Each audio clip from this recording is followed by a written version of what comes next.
let's start, I think. So welcome everyone to the webinar.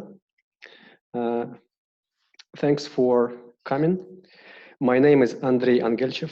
I'm a volunteer of Moscow PMI chapter. On behalf of Moscow PMI chapter, we started to arrange webinars from June this year, and this is the second webinar, and we will continue arranging them on a regular basis. Main target of the webinars is that we want to cover regions.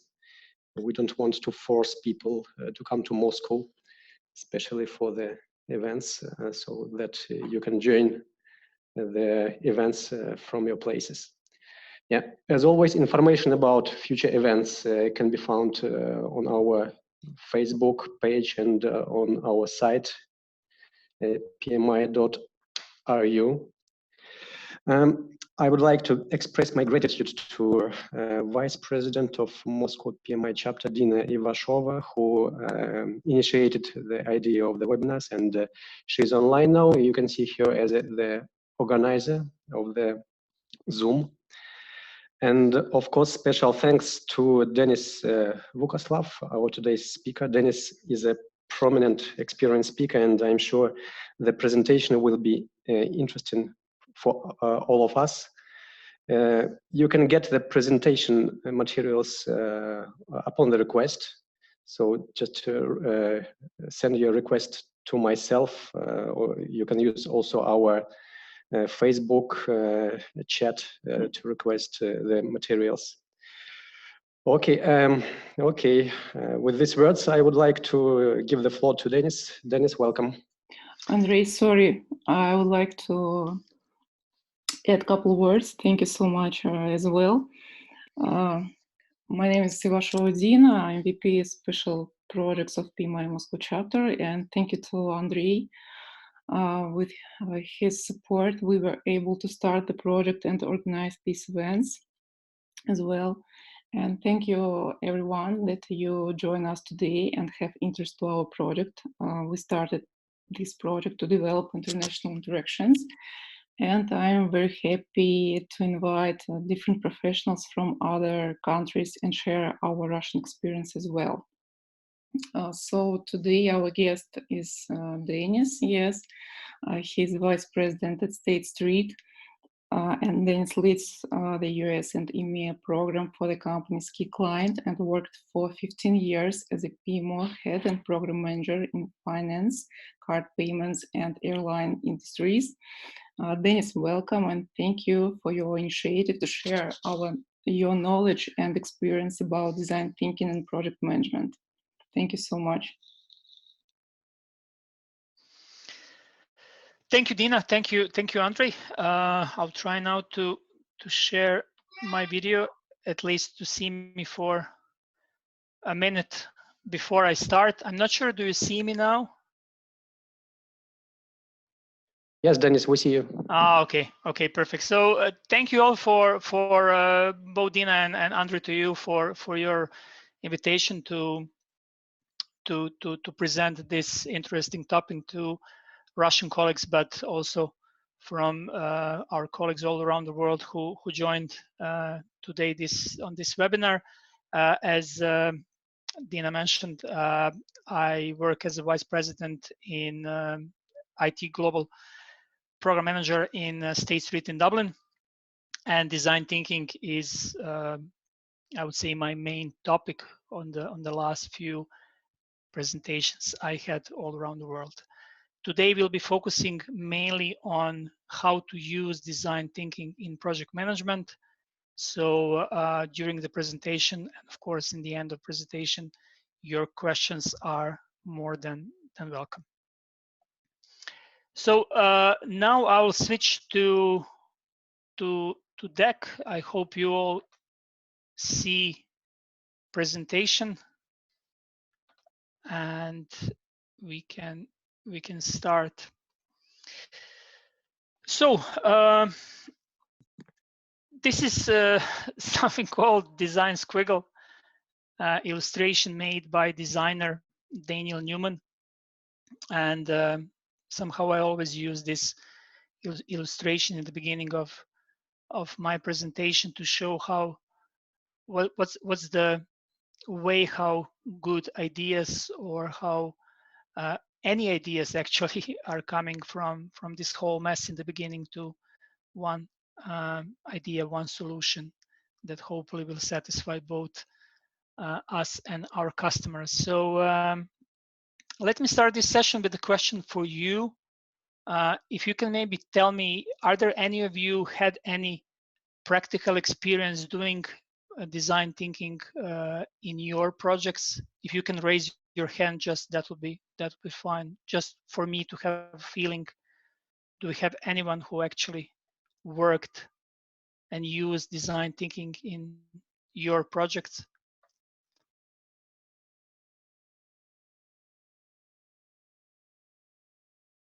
So I suppose no. Okay, there is one, I think.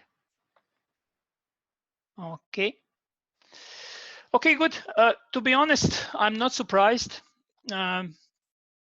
Recently, I presented on 2 major global conferences, and there was around 5 to 10% people in the audience who actually have practical experience with design thinking. Design thinking is something that there are in the last few years there was a lot of discussion, but still there are no many people who actually practice design thinking in their everyday work. So I hope that this presentation will be interesting for you to get more knowledge and more practical examples how you can use design thinking in your project, in your organization, and hopefully that will raise the number of you who have experience with design thinking. So what are our objectives for today? I'll try to speak as slow as possible. If you have any problems hearing me, or if you want me to explain something more detailed, please raise your hand or ask your question in the chat. I have a chat on my screen as well. So if there will be a problem with Russian, I'm sure that Andre and Dina will step in. So what are objectives of today's session? There are 2 of them. The first is to describe benefits of introducing design thinking into your organization. And the second is to give some practical advices of the ways how to apply design thinking, especially in project management process.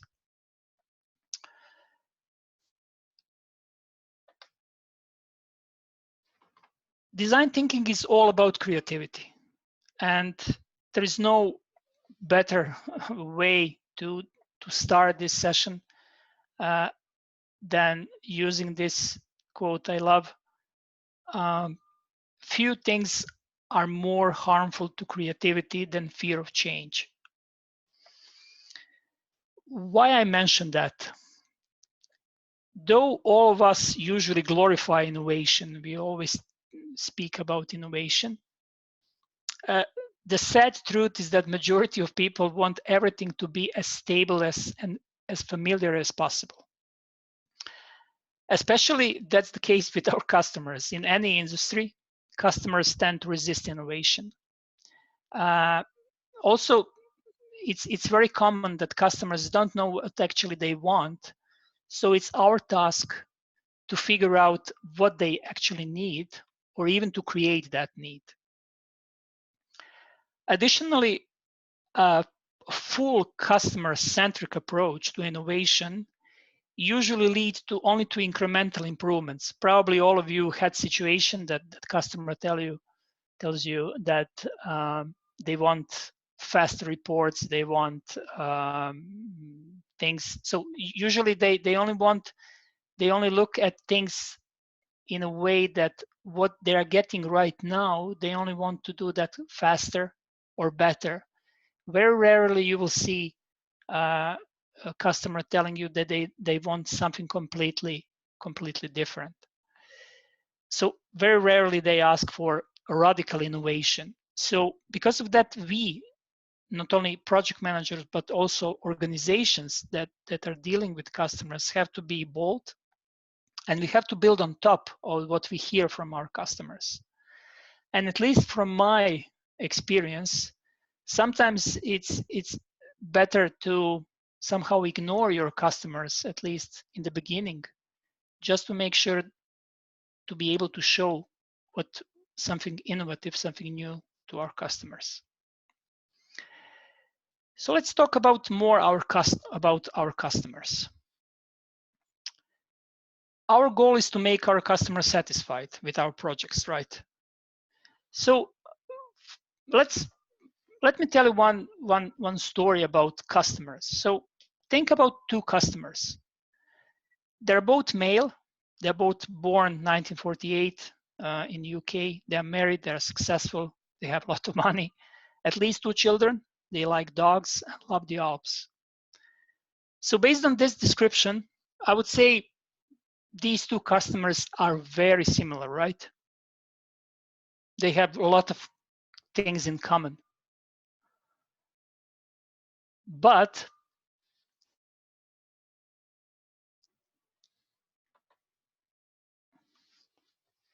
probably you didn't realize one of them could be Prince Charles and the other one Ozzy Osbourne.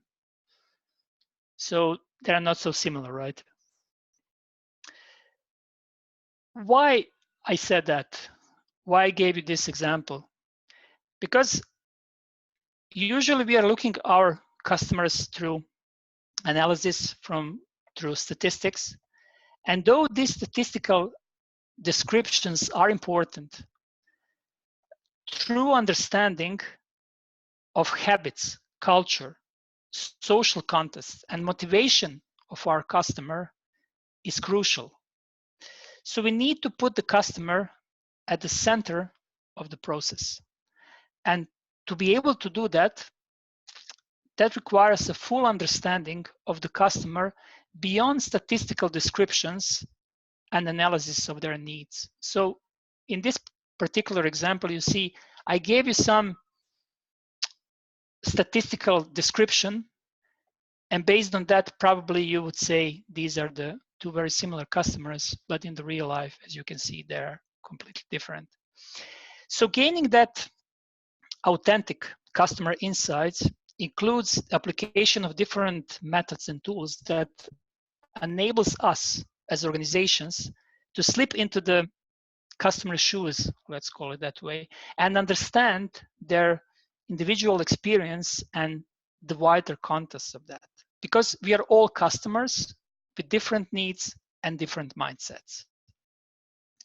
And exactly the understanding of these different mindsets is where design thinking begins.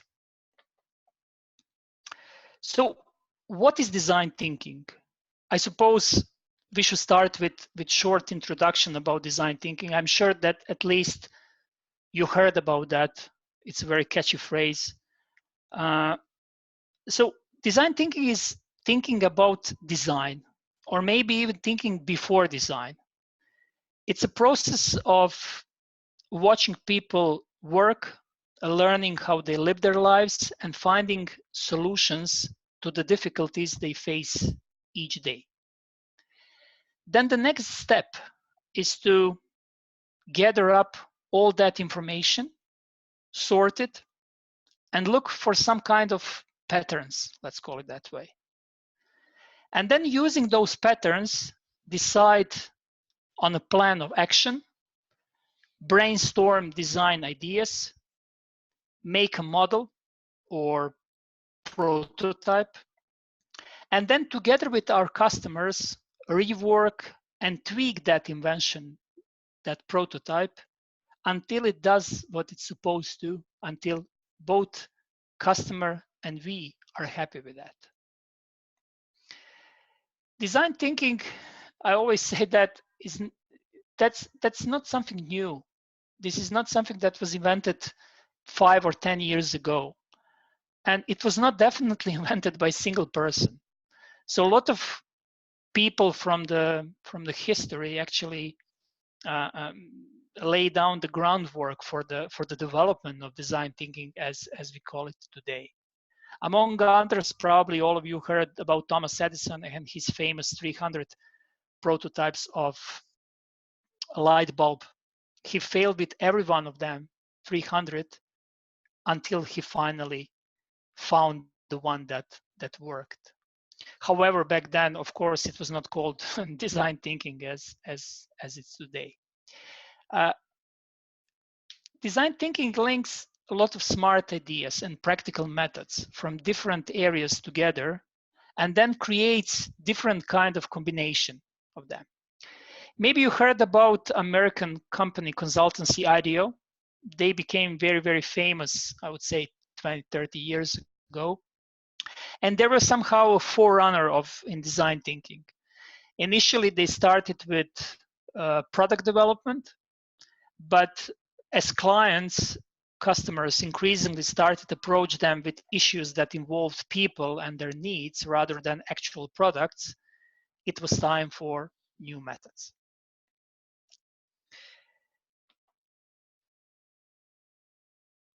Probably some of you remember Nintendo Wii, video game console.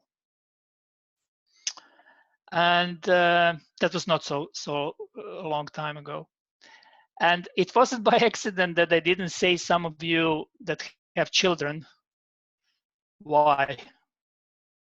Because of this picture, this photo you see, this old gentleman enjoying playing tennis using Nintendo Wii. So back in 2006, 15 years ago, when Nintendo Wii was introduced, this video game system actually rescued this Japanese company, Nintendo, from a deep crisis.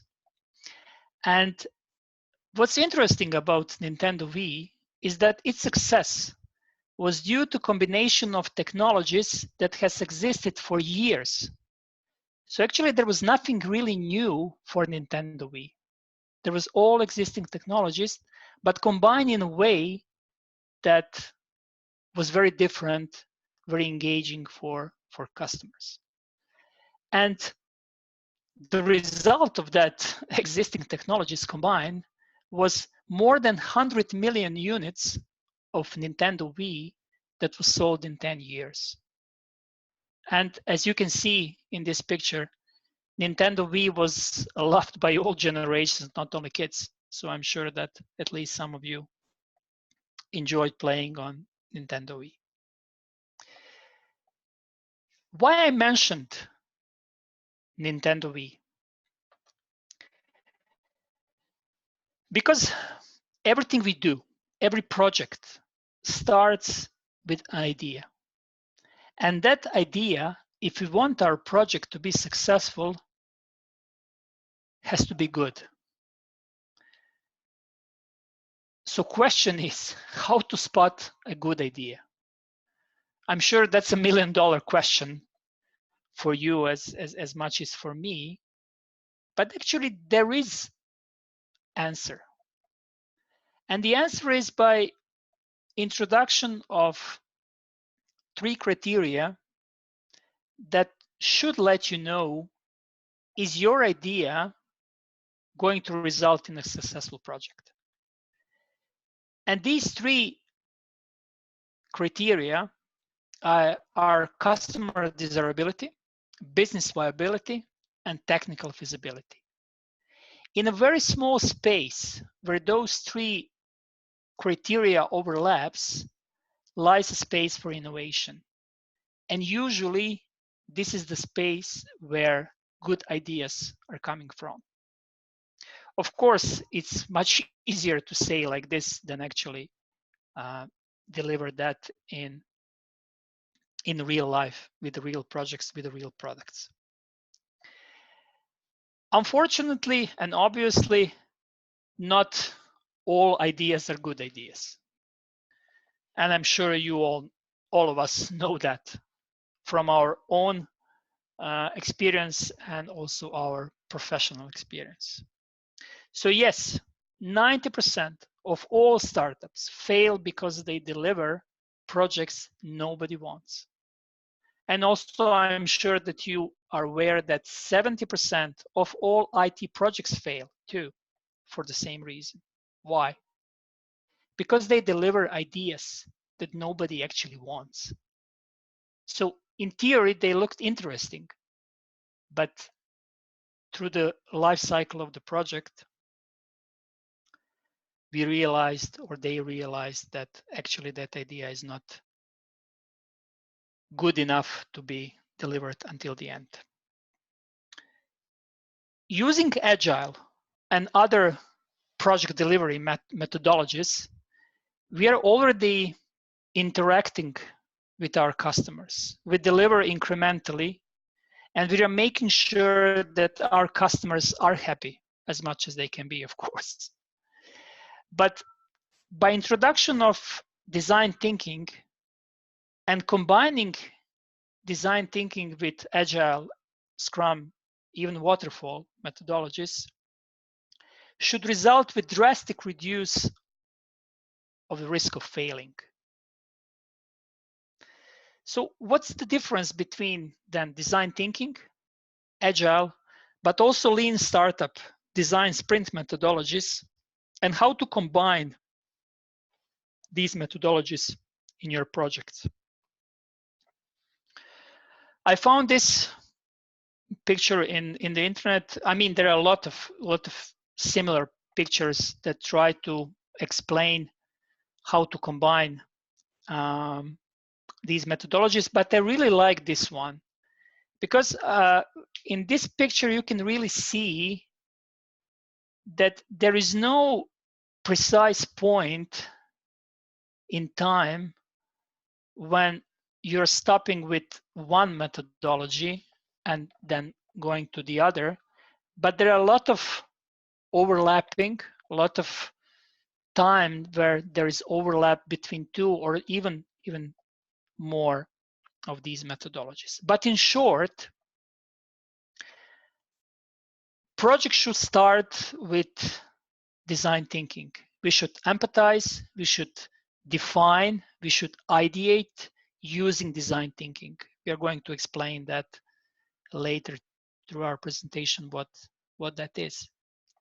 And then you should turn your ideas into business models following the lean startup. I would say this part, we can treat that as optional. And then build and deliver the product incrementally and faster through the Agile, Scrum, or even waterfall, but I would say better Agile or Scrum processes.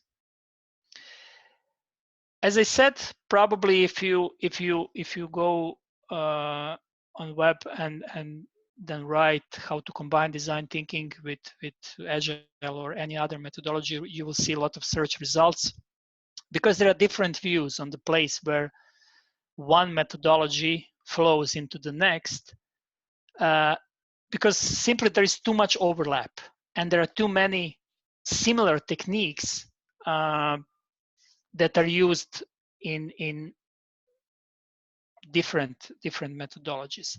So instead, my view is it's better to look at design thinking, lean, even design sprint, Agile as a kind of combination of tools and techniques, rather than argue for one over the other, because they all add value in different stages of your project. Innovation initiatives can range from exploring a very abstract problem through experimenting with a number of solutions before you continuously improve to one very concrete solution, very precise solution that you can deliver to the market.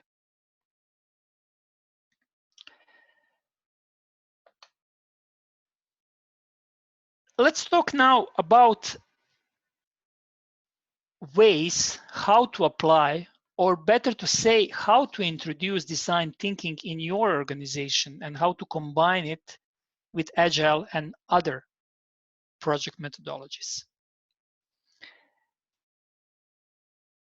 It's, at least from my perspective, it's easiest to remember that design thinking is about what should we build or not build, of course. And Agile or Scrum or any other delivery method is more about how can we deliver some very precise value quickly.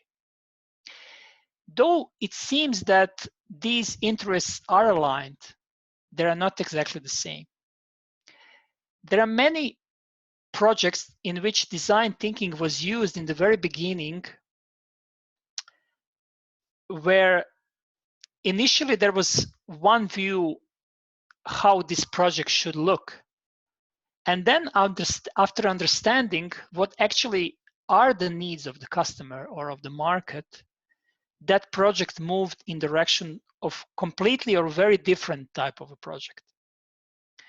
So from Agile perspective, Agile delivery already expects that you already decided the what, and then you are trying to break up the how into smallest possible pieces of work. So I picture that as a kind of design thinking wedge that narrows and overlaps with Agile wedge that expands as the project focus from what to how. So in the beginning, we have very wide area of exploring what, and then that shrinks towards one solution, and then we are thinking about how to deliver that solution. So design thinking emphasis is to build throwaway work, to understand the problem better. And in Agile, or any other methodology, delivery methodology, the intent is to build minimally, so we don't need to throw anything away. But because of, though they look different, actually they're very complementary. As long as we are using design thinking in the beginning, when there is much wider space to understand possible solutions. So if you're using design thinking in the very beginning, then solution space is still wide open. And at that point, it's still too early for Agile, because we don't like to be tied to any concept yet, even if it's only a hypothetical one. So then, once we have that wide range of possible solution generated and then reduced to a reasonable number of them, for example, 2 or 3, and we have some kind of general agreement on direction which we are heading with our concept, with our prototypes, then it's a perfect time for Agile to kick in. And because of that, design thinking and Agile are actually perfect mix, because they build off iterative nature of one another. I like to think that, and based on my experience, that design thinking helps driving that creative and playful mentality that somehow frees people from judgment or fear of failure. And it's also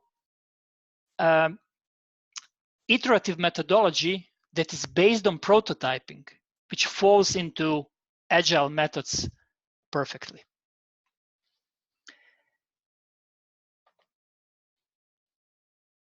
Design thinking and Agile or any other delivery methodology should be combined using the 3 core elements of design thinking that should result in creative ideas, innovative ideas. And these 3 elements are multidisciplinary teams, the variable space, and design thinking process. Why multidisciplinary teams? These days we are having more and more very complex problems. Problems these days are not easy as they were maybe 10, 15 or more years ago.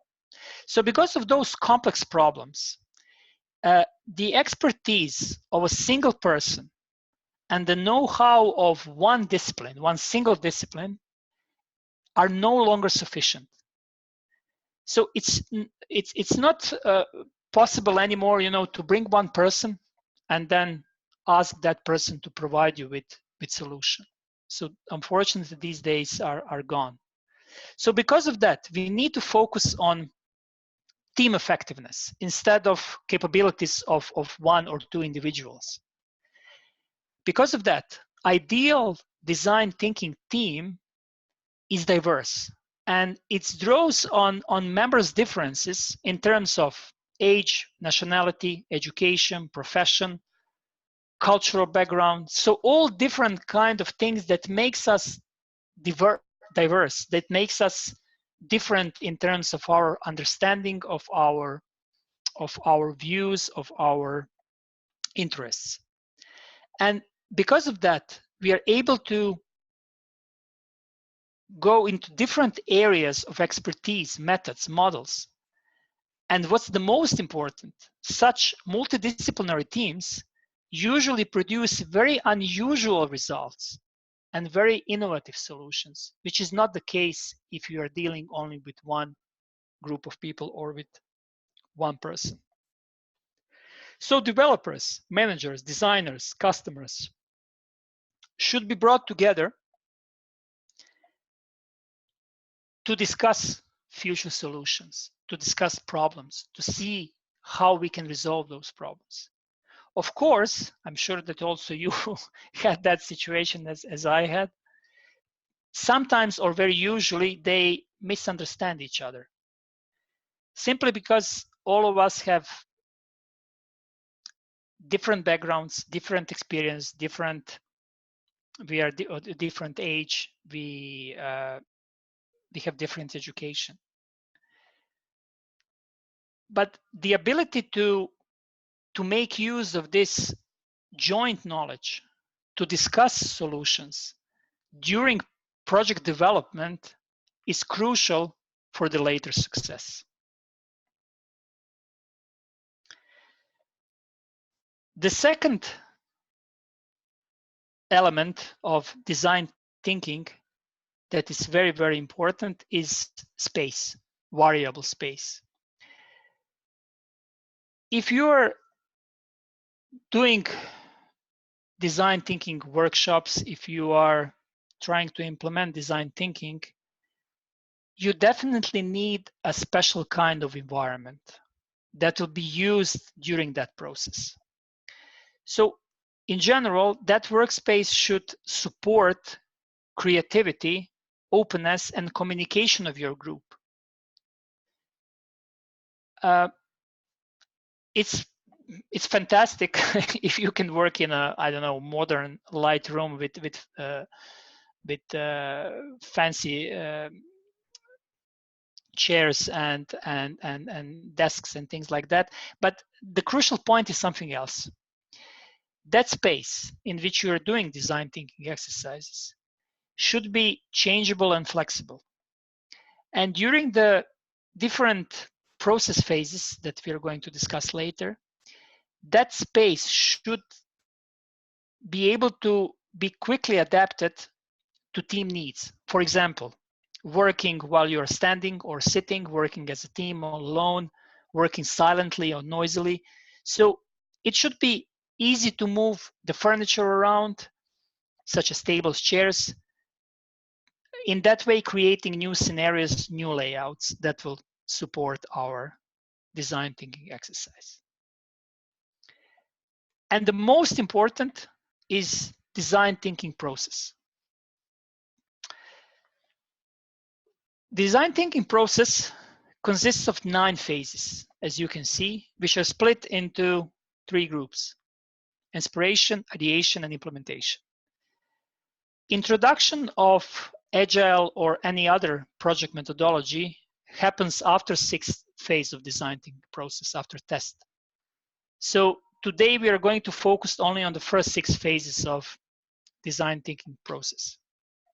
So these are understand, observe, point of view, ideate, prototype, and test. We'll go through all those phases in more details using one example so that you understand what we are doing in each particular phase. But first, let me tell you one real life story. Before that, if you can just tell me, do we have anyone here who use Pulse News on iPad, or at least heard about that?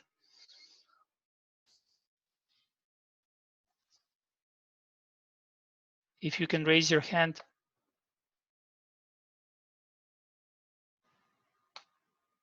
Okay, I suppose not.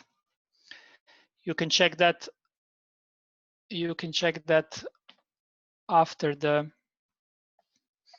webinar. So we are talking about Pulse application that is being used on iPad. So the story goes like this, and it's a real story.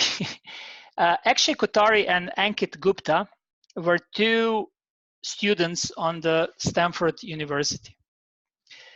So they were finishing their design school, and in the end of their, towards the end of their school, there was a course called Launchpad. And the goal of that course is to start a company, a real one, from the scratch, and then incorporate before the academic quarter finishes. So if you want to enroll in that course, Launchpad, you need first to come up with some good idea, good business idea. And if your idea is not good enough, either because of the content or the passion you are showing, you will not get in. So these 2 students decided to work on the experience of reading the daily news by creating application for then recently announced Apple iPad. They had that was the time when Apple iPad was introduced. So first, they successfully presented their idea, but very soon they realized they don't have too much time, so they quickly need to turn their thoughts into the action. So the first, what they did was that they built a functional prototype, let's call it that way, in 4 days. So they didn't have time to waste. So they set up a camp in university coffee shop, and they were spending there half a day every day.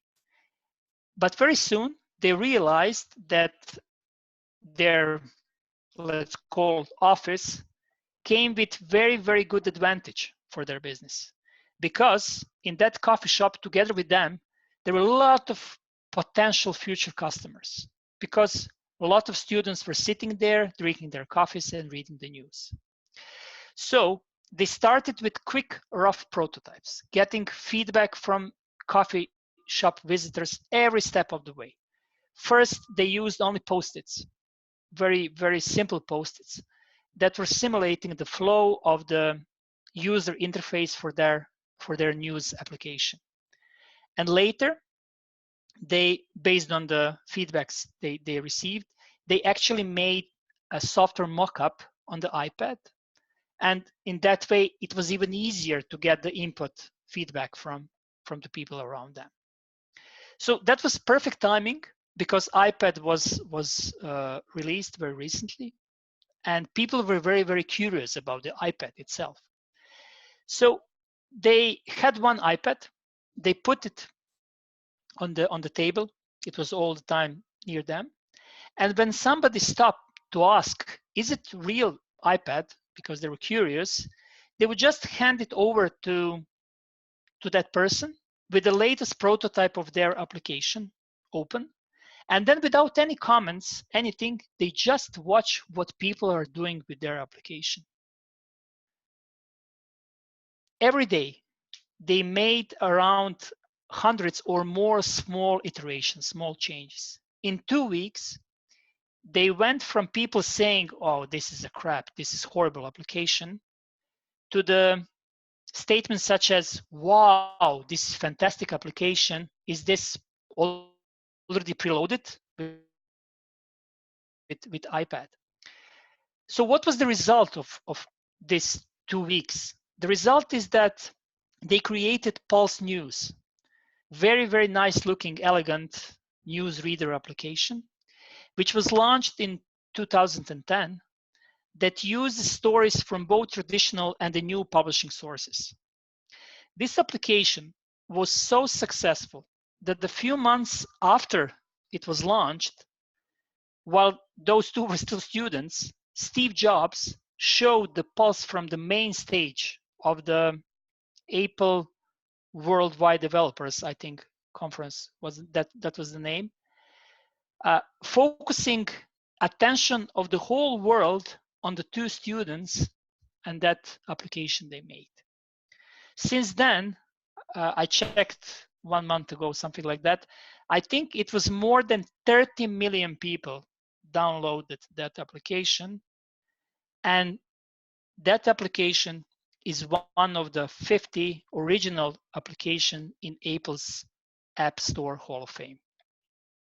Very interesting story. But I would say, in short, very interesting example how design thinking can be used to produce very, very good service, very good product. Unfortunately, no one can promise you that all your projects that will use design thinking will enter your Hall of Fame. But based on my experience, if you are using that design thinking process properly, and if you are not giving up, there is much more chance that at least not your projects will not be part of that dreadful 70% group of failed projects that I mentioned before. But let's talk more about the phases of design thinking process. The first phase is understand. And I like to use this picture because, as you can see, it's perfectly normal. If any of you has 4-year-old, I'm sure you will agree that it's perfectly normal to ask almost 400 times per day question why when you are 4 years old. I'm asking you, you don't need to answer me, but think about it. How many times did you ask question why today? To yourself, to others? I would say 5 times max. 10, not more than that. If we want to resolve an issue, first we need to understand the issue. We have to ask why. I will mention that later in the presentation, but I'm sure that you experienced in many of your projects situation that you needed to rush to find a solution before you actually have time to understand what is the problem. And then we are coming to one of the reasons why so many of our projects are failed. We actually didn't invest enough time to understand the problem, and instead we rushed to solve it.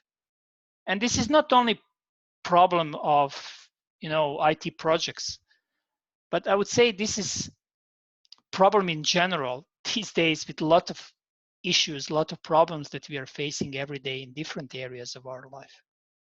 So invest some time to understand what is the problem. Ask question why. Try to go deeper into understanding before you actually rush to find a solution. This process is probably best illustrated with another example that we can use that example going through all those phases. So imagine situation that company employees complain about boring and long weekly meetings. I'm sure this is not something that we need to imagine. I'm sure a lot of us had that situation. So design thinking team is hired to solve that problem. So that design thinking team, instead of rushing to find a solution, first try to look at the problem from all different angles. How can we understand this problem? What do we already know about it? Who is affected by it? The result of that first phase is a common understanding of that design thinking team, which somehow sheds light of all the other aspects of the matter. So in this particular example, this design thinking team realized that there are quite different types of meetings with different challenges. Also, they identified there are different user groups, and then those user groups will become focused in the next process step. And the next process step is called observe. So in this step, everything is about users and their needs. So this is what our design thinking team is going to research and go deep into the topic, into the understanding what's actually going on in real life. So for this particular example, design thinking team will be present at a couple of weekly meetings. So they will be just sitting quietly, observing what's going on. They are not interfering in any way. They will not give any remarks, any comments, anything. They will just sit and watch what's going on. Also, they will make some interviews with people who are attending those meetings, and also with the person who is the host of the meeting. In that way, they will get some new insights and they will gain some deeper understanding what is actually the problem and what's actually bothering users. And what is very important, they will not rely on their memory. They will somehow capture all those information, either by writing down or recording, if possible. And then once we have all of that information gathered, we are moving to the third phase in the process, which is called point of view. So in this phase, we evaluate all the information that we got from the users, all the feedback that we received. So first, and this is something that is usually connected with design thinking post-its. So first, design thinking creates an overview by writing the insights on post-its. Post-its are very nice because you can easily move them. There are different colors. You can group them because of that. So somehow those post-its always go together with design thinking. And then when you wrote those insights, then you start the appraisal. So you move those post-its in clusters and you make some kind of context between them. So you are forming patterns where once unorganized information was. And then you slowly see there will be some emerging certain needs that relates to group of users. So you will realize that actually there are some things that are repeating, there are some things that are common, that some things bothering certain group of people. So for example, in this particular example about these boring meetings, design thinking team realized that attendees of that meeting feel that only few things on the agenda are really interesting to them. And the remaining things are, I mean, just a waste of their time, to be honest. And because of that, they feel that those meetings are somehow time consuming. They're just waste of time. Also, they realize that people who are attending the meeting complain that some major things that should be discussed on those meetings are actually not on the agenda at all, either on purpose or by mistake. And the scheduling of that session is not very good. So some key people who needed to attend some particular items on that agenda are not able to be there. So as a result of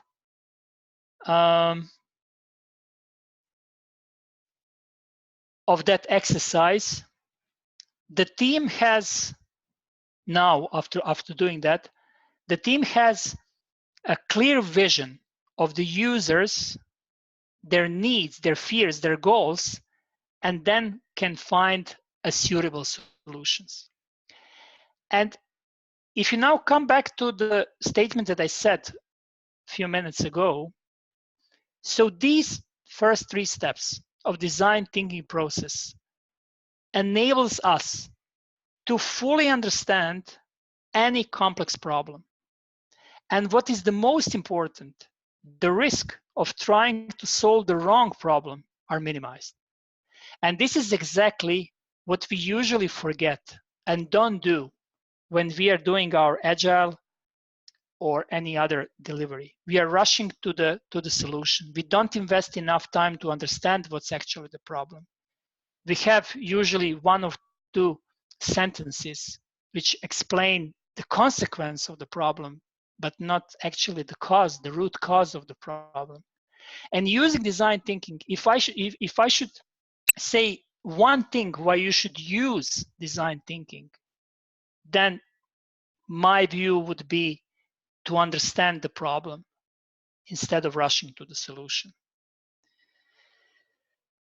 In the next 3 steps, design thinking helps us to advance from understanding the problem to actually deliver some kind of prototype, some kind of solution of how to resolve the problem.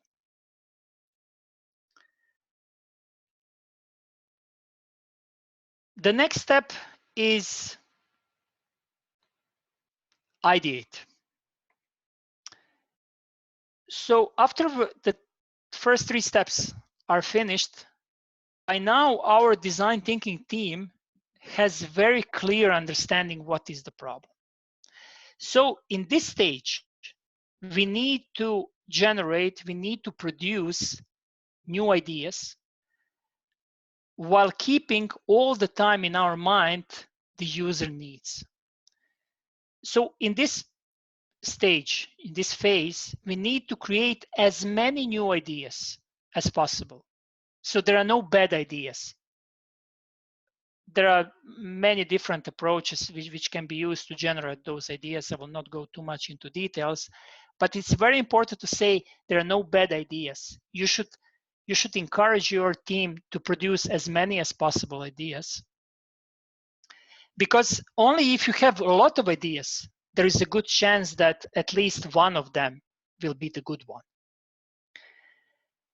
And after you have all those ideas, then you will start with evaluation and selection of those new ideas in order to get to the best ones. I will not say one, but usually it's best to have at least 2 or 3 of them.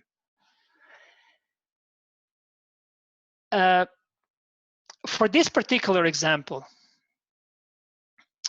coming back to our situation with those meetings, boring meetings, design thinking team best idea was to develop some kind of meeting software that will allow all the attendees to create a meeting agenda together. So no matter where they are at the moment of giving their input, so there is no need to be physically present. They can provide their proposals and opportunity to propose certain topics to be added to the agenda. But also that will help them to introduce some topics that are maybe were not originally planned to be introduced in the agenda of the weekly meetings, the team meetings, and also to allocate enough time and get right speakers to present and talk about particular item on the agenda. And that brings us to the next phase in our design thinking process. That phase is called prototype. And this is also one of the, probably, I would say, the most common phrase you will see used when we talk about design thinking, and that is show, don't tell. So in this stage, design thinking team transforms the ideas. As I said, it's good to have at least 2 or 3 of them. Transform them into prototypes.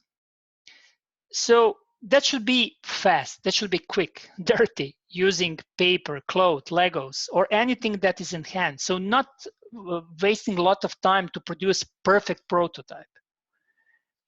But according to that saying, as I said, show, don't tell, our goal is to allow potential users to experience the idea, to feel that idea, to take that idea in their hands. The more realistic that experience from our user is of our product, of our service, they will get the better feedback, the more valuable feedback. So for this particular example, coming back to that boring meetings, our design thinking team proposed to build an interactive prototype made from paper with movable parts. So it's very similar to that picture that you can see on this slide. And then the most exciting part comes, and that's test. Once we have the prototype, once we have that physical manifestation of our idea, then our design thinking team have ability to talk to potential users and to test that idea or ideas. So people who will be part of that test group have the opportunity to experience planning a meeting using that new meeting software application. So design thinking team asks them then questions. They are making observations. They gather that insights concerning that idea. So what works well? What doesn't work well? Which questions remain? How can we improve that idea? Prototype. So this is the chance for the real users to test that, no matter how simple that prototype made from paper and movable parts is, the more important is to see what kind of influence that will have on the users and how that will solve their problems. And is there any other problems that are not being solved using that software? And in that, when you get that feedback from your future customers, your users, then you need to look back. Depending on that feedback that you received, you will decide, do you need to go back 1 step, 2 steps back, correct some things, and then retest again? Or maybe you will realize, and because of that I said it's good to have 2 or 3 ideas, to maybe completely abandon one prototype, one idea, and move proceed with testing of another. When we finish those next 3 steps, altogether 6 steps of design thinking process,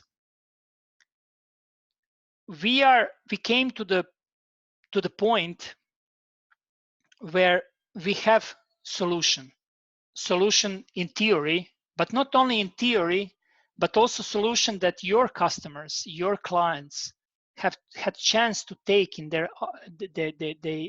hands, to give their feedback, and for you to improve that idea. By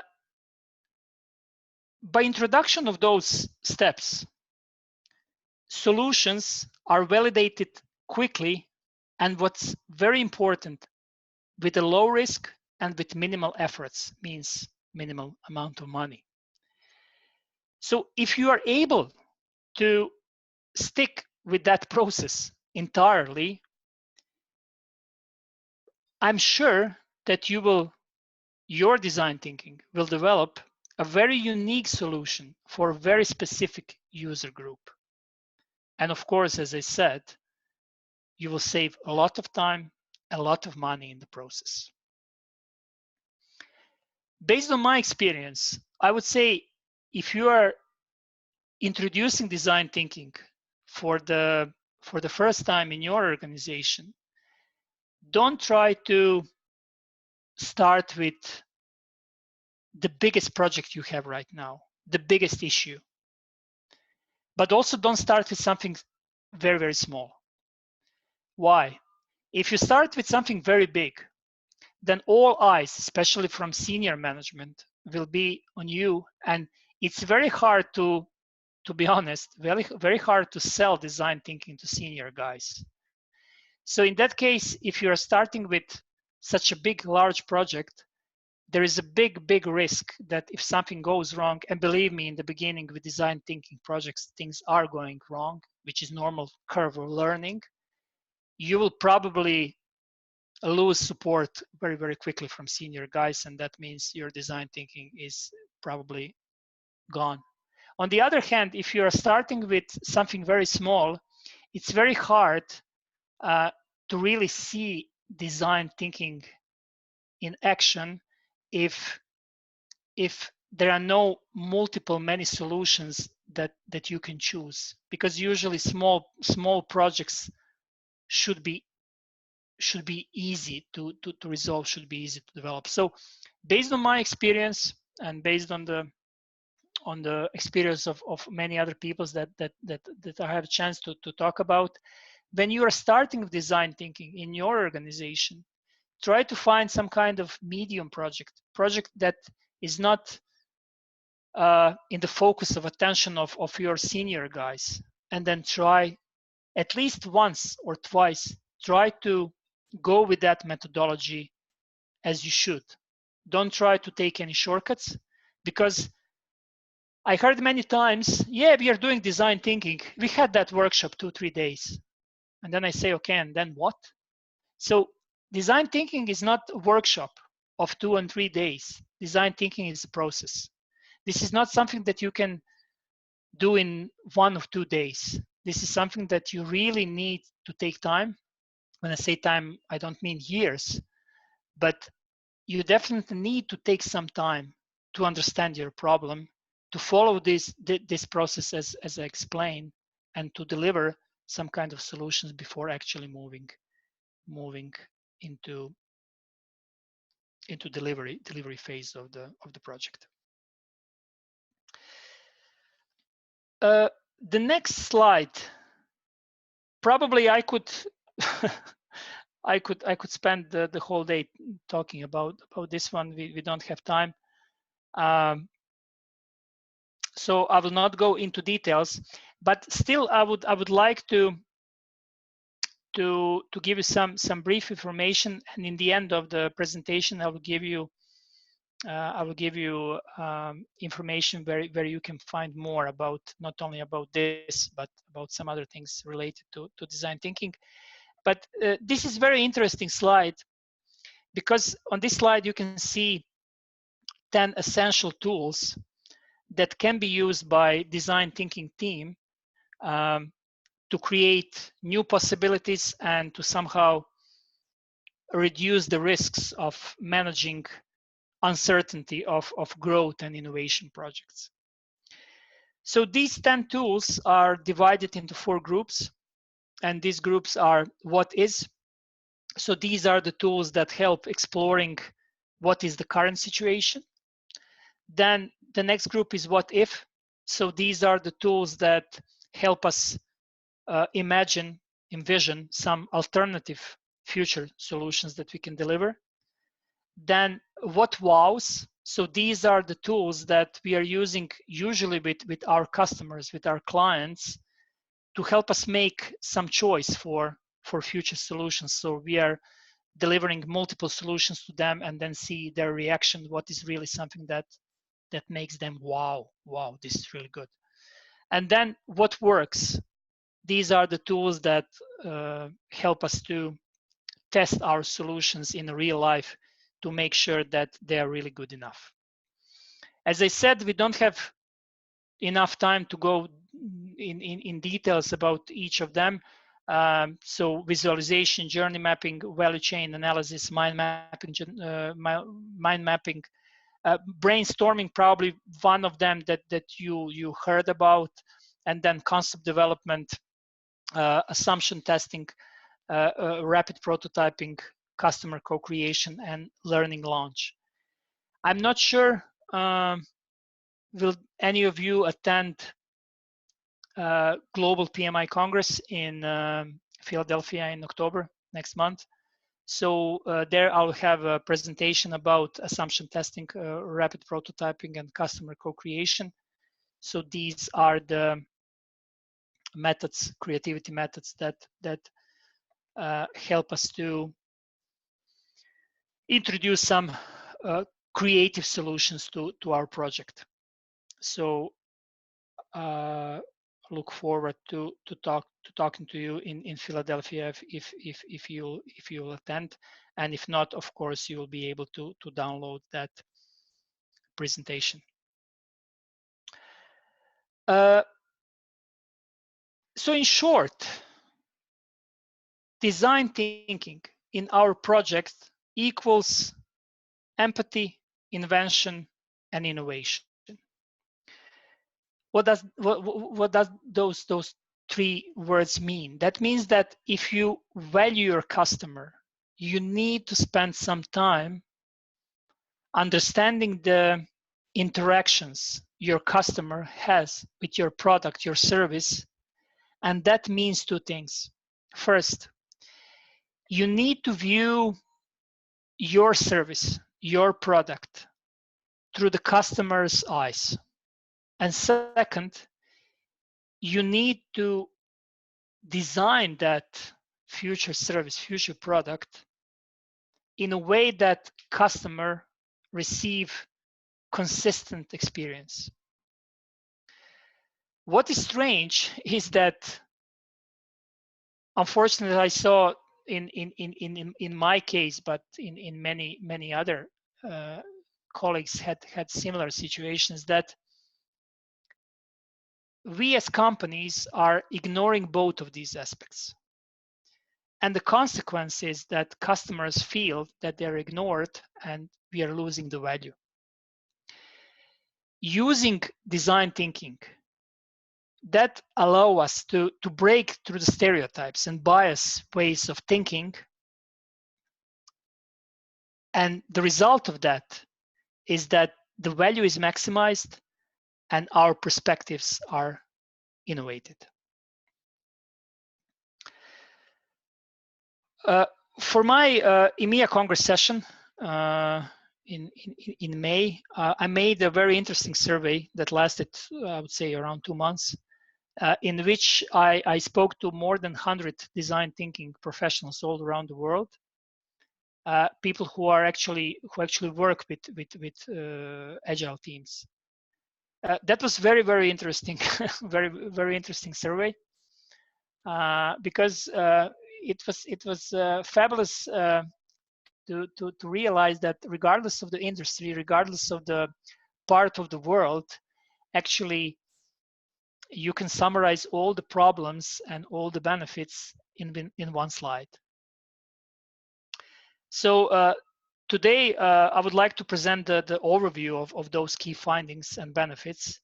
And of course, if you have any questions or if you are interested in more details, I will be more than happy to share with those of you who will be interested.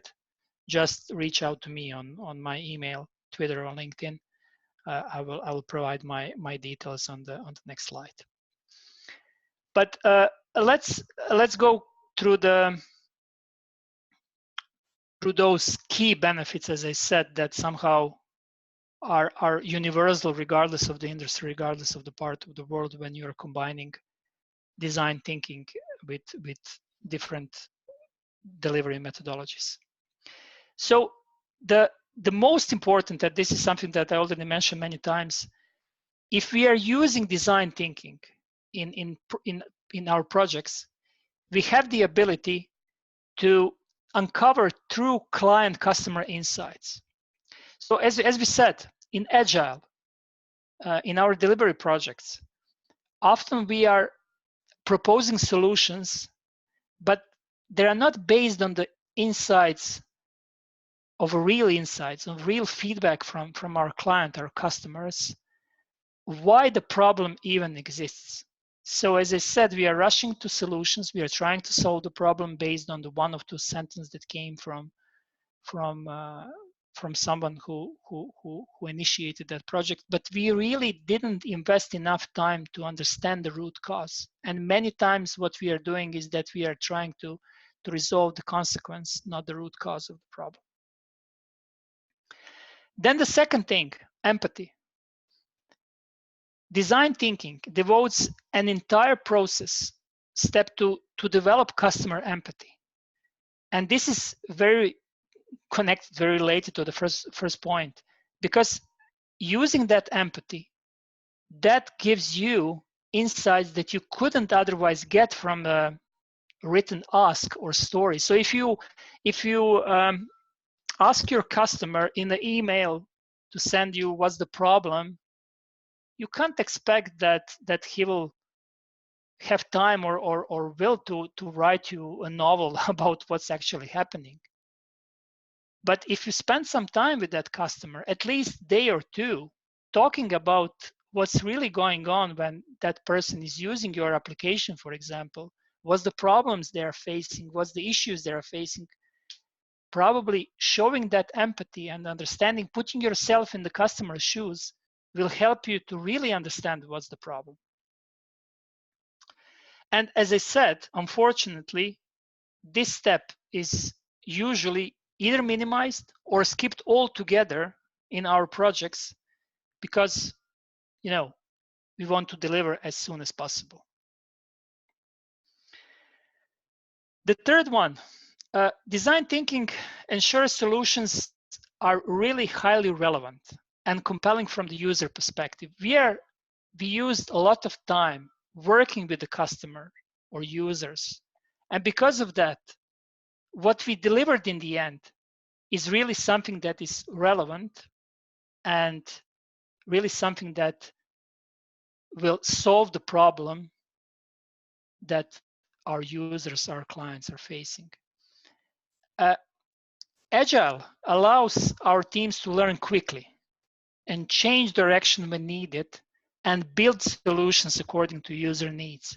And this is exactly what I said in the beginning, using that combination of design thinking in the beginning of our projects to understand the customer during those 6 phases that I went through, allow us, when we enter into delivery mode using Agile, to then incrementally deliver what we agreed with that customer, giving them additional chance to test that solution as we are developing. The next one, so another reason why we should use both practices together is to somehow reach the most impactful, let's call it that way, outcomes for our users. Why I said that? Because if we do not, the risk is that we are going to deliver solutions that may not be relevant to user needs, or what usually happens becomes very obsolete when those needs change. For example, if you ask your customer, what do you need? They will say, we want report to be produced faster, and then you produce faster in 3 seconds faster or 1 minute faster. Probably in the 2 weeks, they will come again to you and say, okay, can we do that faster again, and faster and faster. So actually, very quickly, those needs will change. So you are not fulfilling, you are not delivering something that is lasting. Those needs will change, and you need to deliver again and again. So from that perspective, the outcome of the design thinking exercise should be that our solution should not only fulfill the current need, but also should fulfill potentially some future needs of our users and customers.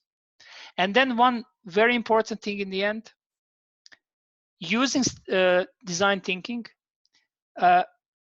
we are giving our internal and external stakeholders, users, clients, customers, chance to participate in that process. So we are not presenting them something in the end when it's almost or sometimes too late and a lot of money and time was already spent. Instead of that, we are using playbacks. And in those playback sessions, we are regularly communicate with our internal and external clients, customers, stakeholders. We are showing them what we are working for, and we are giving them a voice to express how satisfied they are with that solutions. And they can then move us into different directions or adjust our direction. But on the other hand, also design team is very happy because of that, because they want to hear about feasibility the earlier the possible, because that will help them, again, not to waste time and money, and people not to be disappointed with them. So from that perspective, design thinking definitely helps us to give chance not only for team who is working on the project, but all different stakeholders to express their views and to move us into different directions through our project. So as I said, very interesting survey, but even more interesting is how common are the findings regardless of the industry, regardless of the part of the world where design thinking is being used. This is more or less it from my side. I have one more slide that I will show you in the very end. But I would like now to use this opportunity to give you some chance for questions. I think I saw 2 questions from on the chat. So maybe I can start first with those, and in the meantime you can either ask your question or write in the chat. So Natalia asked, what do you think is any difference between architecture and design in project management? I'm not sure. Do I understand? When you say architecture and design, you mean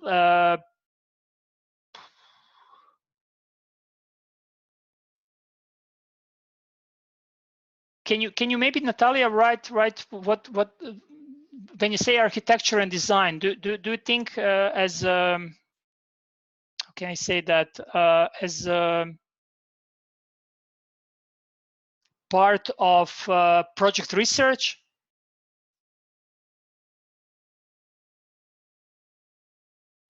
Because if we are talking about design thinking, this is all part of, or most those six stages that we went through today. These are all things that should happen actually before delivery starts, because therefore this is all part of the design of the project.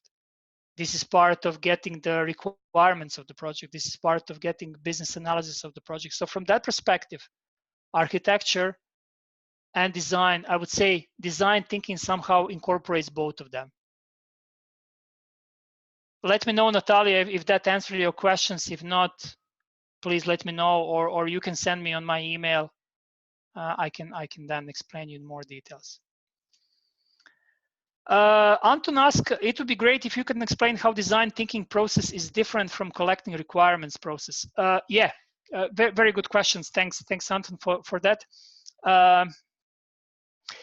This is usually something that I mean, I heard that many times from, especially from senior guys. As I said, it's very hard to sell design thinking to senior guys.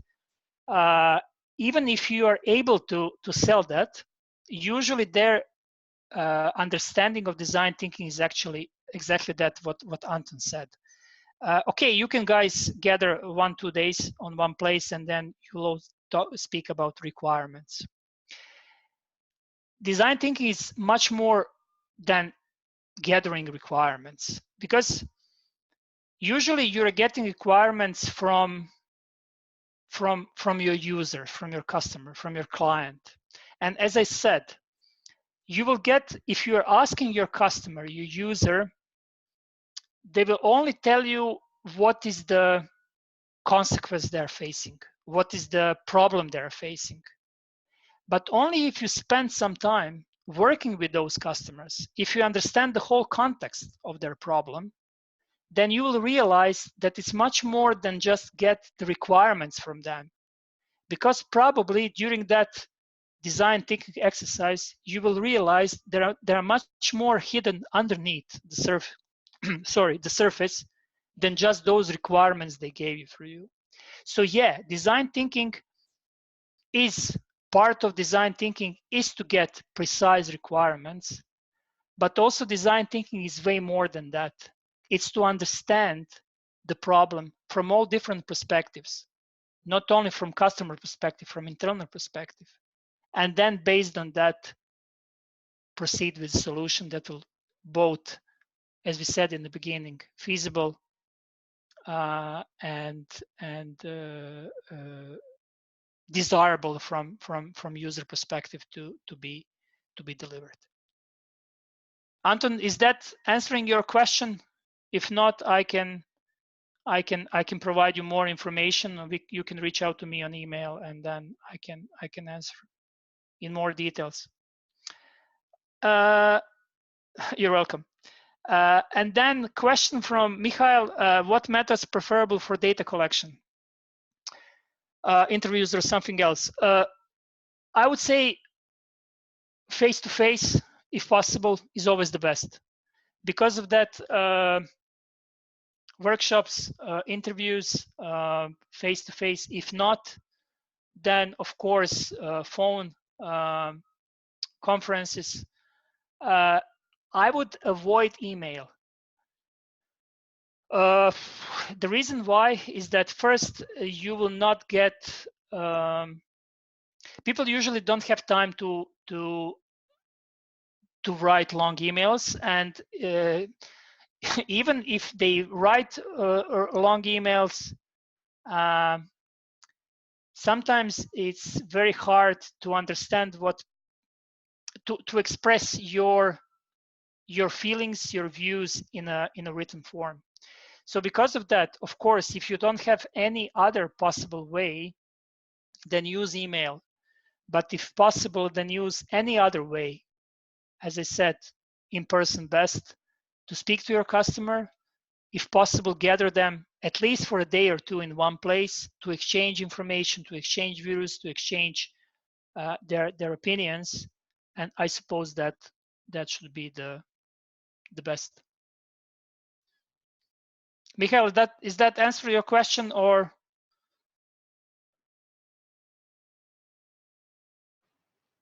If not, as I said, reach out to me and I can provide you some more feedback. How to apply design thinking to industrial construction projects? Unfortunately, I don't have too much experience about the industrial construction projects. But what I can tell you is that, as I said, based on that survey that I conducted with people from all around the world in I would say at least 20 different industries, more or less the feedback is always the same. So if you are following that design thinking principles, those phases that I explained, regardless of the industry, you should be able to see the difference.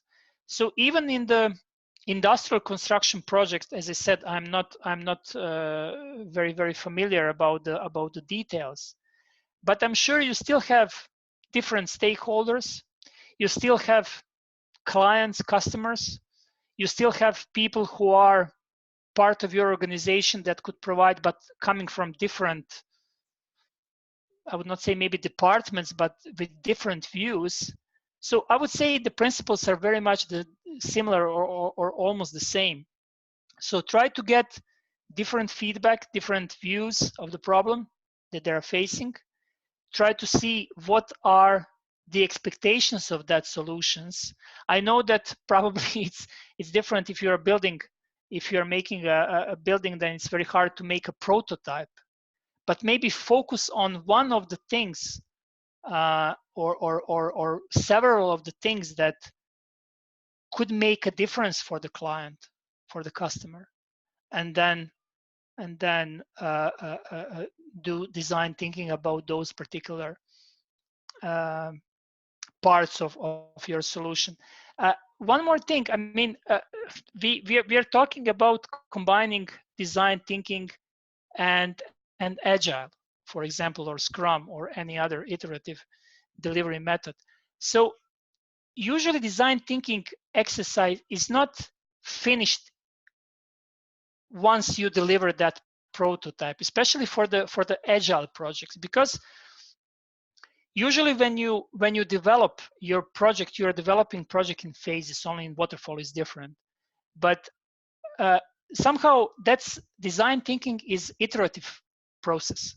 So once you delivered or proposed a future solution for one part of the project, there is maybe another part of the project that need again design thinking exercise. So this is somehow, you know, process that it's iterative, it repeats, it doesn't end. Of course, for those projects in which you're able to finalize your solutions within one exercise, that's the other part. But usually in our agile delivery projects, especially speaking about the IT, work is very rarely done. You know, there is always part of the project when that part is delivered, there will be something new that you need to think about, that you need to propose, then you need to deliver. So from that perspective, I would say this is very similar to that construction project. I hope I answered your question. I'm sorry I don't have practical experience with construction projects, but I hope I at least partially answer your question. Question from Michael. What are the number of people passed questionnaire enough? You mean, I suppose on the client side, on the customer side, how many people?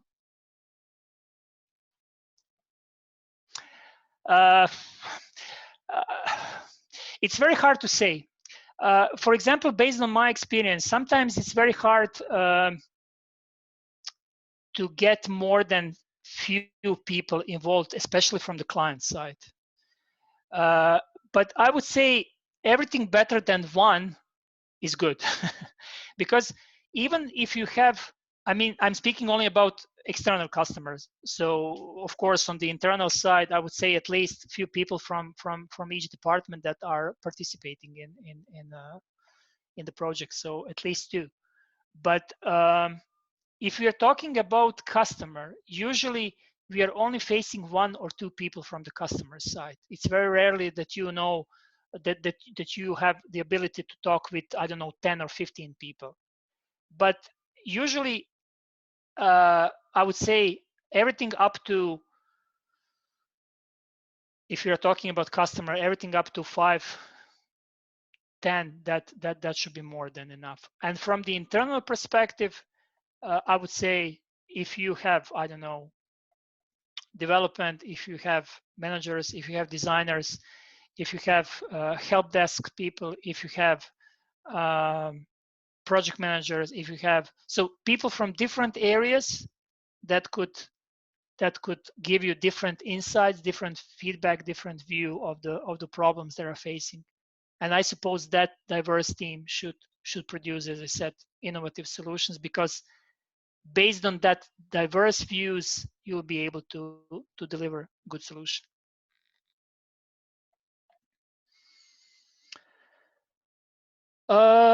Sergey, how to understand that we get customer needs and details enough when we need to? Yeah, very good question, Sergey.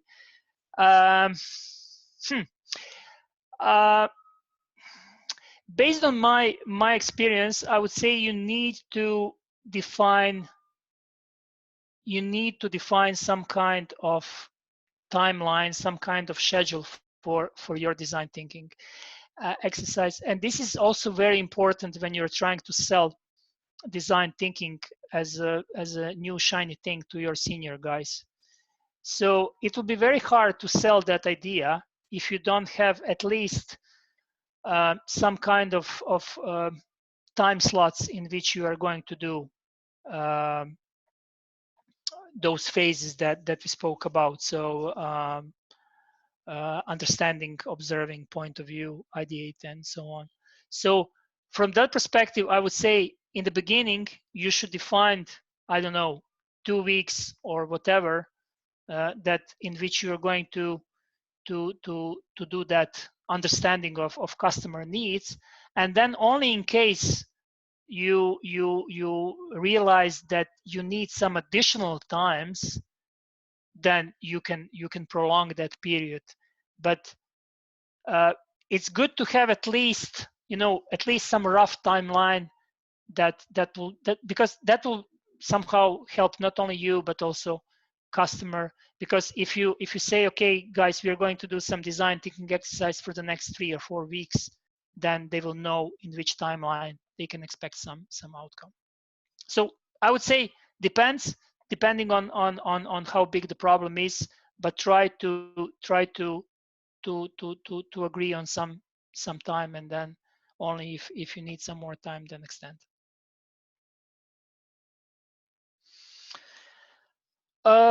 Question from Oleg: are there any online application to follow design thinking activity? Yeah, there are a lot of them, to be honest.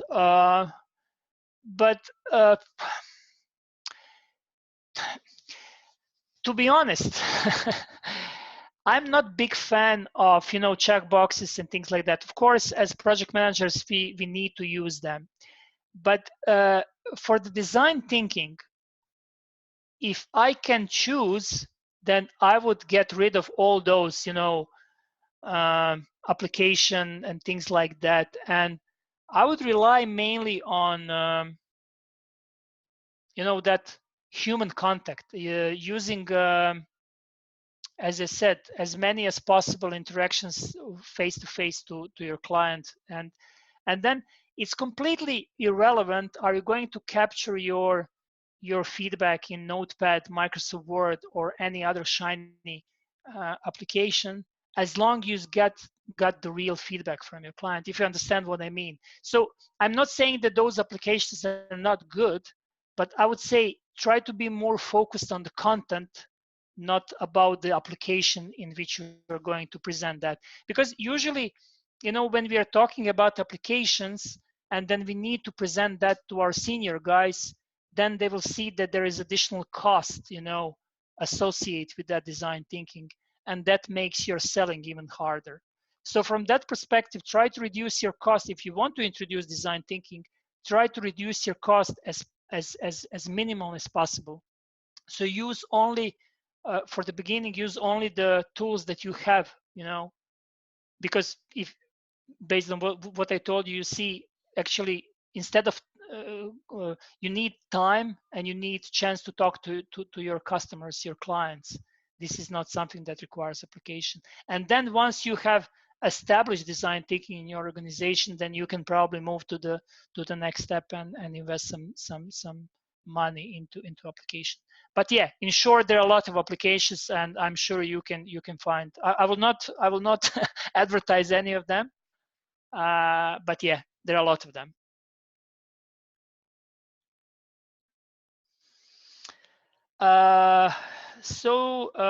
Thanks, Ilya, for your feedback. How to encourage the project team members to implement the described multi-stage design process? Yeah, use everything. So everything is allowed. Coffee, cookies, everything. Yeah, that's probably the very good question. So that's probably the hardest part from my perspective. That's the hardest part, how to get buy-in.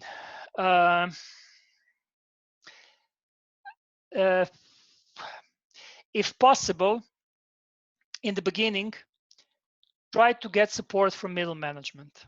Don't go straight to the senior management, because probably the answer will be no. So try to get support from middle management.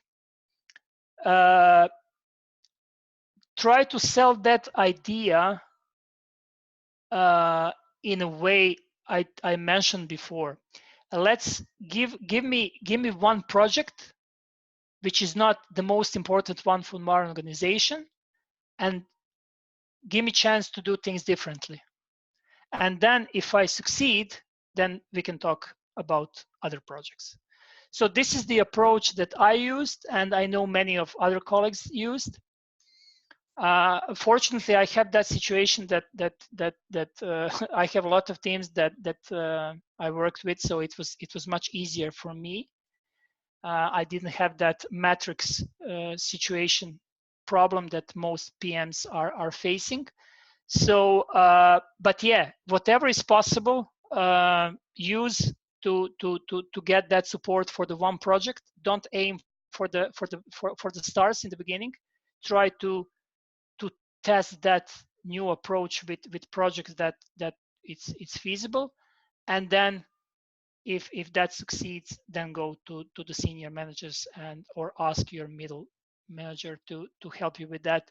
Because I heard from many colleagues, if you try approach to senior guys, this is probably the mission impossible, because senior guys are mainly interested to see how that investment of time and effort will result. And it's very hard to do something like that with your first project when you don't know anything, you don't have buy-in from anyone. So, you know, start slowly, start with smaller things, and then learn in the process. Because honestly, it's very hard to expect that your first project will be super success. You will learn a lot, but you will also learn about some other, you know, obstacles, other things that, you know, it's very hard to predict in advance. So because of that, as I said, don't go with your biggest project, because probably that will mean in same time beginning and the end of design thinking in your organization. Any other questions?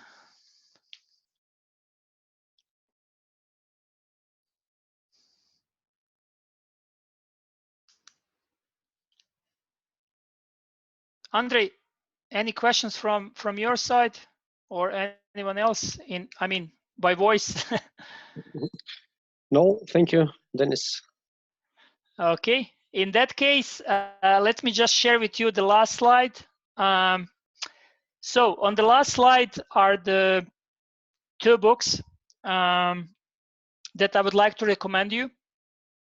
for those of you who want to learn about more about introduction of design thinking into business process, including the project management. Of course, there are many other great books, and I will be more than happy to share that with those of you who will be interested. As I said, reach out to me on any of the communication channels I provided. But these two books, I would say, are, especially if you are new in design thinking, but also for people who know more about design thinking, these two books are really good to learn and to see how you, from the people who actually have a lot of expertise, a lot of knowledge, a lot of experience, how they use design thinking, and also a lot of practical examples, a lot of practical advices how to implement design thinking. So thank you for your attention. Thank you for your questions. I hope you had a good time as I had today with you. As I said, look forward to seeing you on some future project management or design thinking webinar conferences. If any of you will be in Philadelphia next month, please reach out to me, and then we can have a chat about design thinking or any other project management interesting topics. Thank you so much.